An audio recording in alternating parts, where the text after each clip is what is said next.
teman-teman yang dikasih dalam kasih Kristus. Di waktu yang indah ini, saya ingin membahas suatu kisah yang mungkin sudah tidak asing lagi bagi kita. Bahkan kisah ini sudah sering kita dengar, baik dalam cerita dalam sholat minggu maupun dalam khotbah hari minggu. Nah, kisah ini tercatat dalam Injil Lukas pasal yang ke-15 ayat yang ke-11 sampai 32. Nah, yaitu tentang perumpamaan anak yang hilang. Dari kisah ini saya menemukan hal yang begitu menarik dalam kisah ini. Namun sebelum kita masuk dalam hal yang menarik dalam kisah ini, kita perlu tahu siapa penulis dari kitab ini dan kepada siapa yang ditunjukkan. Pertama-tama kita perlu ketahui bahwa kitab Lukas ini dicatat oleh seseorang yang ternyata namanya juga Lukas. Nah, Lukas ini merupakan seorang dokter atau seorang tabib, dan dia juga merupakan sahabat dari Rasul Paulus. Nah, kitab Lukas ini ternyata ditujukan kepada seorang yang bernama Theophilus yang berasal dari Roma, dan Lukas ingin menyampaikan kepada Theophilus pada pasal yang ke-15 ayat yang ke-11 sampai 32 bahwa di dalam kisah ini, yaitu kisah perumpamaan anak yang hilang, ada hal yang menarik yang perlu dibahas oleh kita sama-sama saat ini. Maka dari itu kita bahas sama-sama.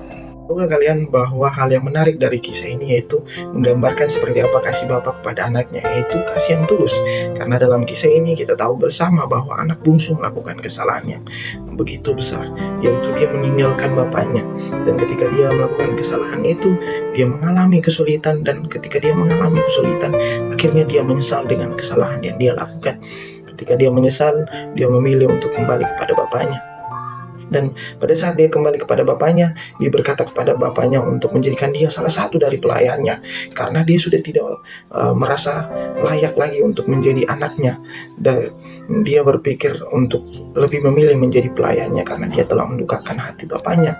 Namun sebaliknya, bapaknya malah berkata pada ayatnya yang ke-22, namun ayah itu berkata kepada hamba-hambanya, lekaslah bawa kemari jubah yang terbaik, pakaikanlah itu kepadanya, dan kenakanlah cincin kepada jarinya dan sepatu pada kakinya.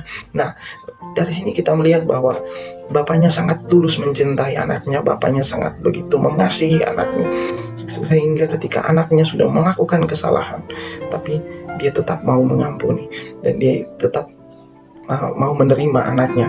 Dan di sini kita bisa lihat yang menariknya itu, di Lukas ingin menyampaikan kepada kita semua bahwa yang menariknya dalam ayat ini yaitu identitas kita. Ketika kita berada bersama Tuhan, itu identitas kita akan jelas. Yang sebelumnya kita merasa bahwa kita tidak layak menjadi anak Tuhan, kita tidak layak karena kita berdosa. Ketika kita bersama Tuhan, Tuhan akan memperjelas identitas kita, karena cincin itu berbicara tentang meterai Tuhan, lalu jubah itu berbicara tentang jubah kebenaran Tuhan yang menyelimuti diri kita sehingga hidup kita dibaharui, lalu kasut berbicara tentang firman Tuhan, landasan firman Tuhan yang dalam kehidupan kita harus berlandaskan firman Tuhan. Nah, itu hal yang menarik dalam ayat ini. Dan ternyata yang lebih menariknya lagi bahwa tentang perumpamaan anak yang hilang ini seringkali disangkut pautkan dengan suatu nubuatan umat, yaitu umat Israel. Umat Israel seringkali digambarkan sebagai anak yang hilang karena kita tahu bersama umat Israel belum percaya dengan Yesus sebagai juru selamat. Padahal kita orang Kristen percaya dan tahu bahwa Yesus adalah juru selamat kita satu-satunya.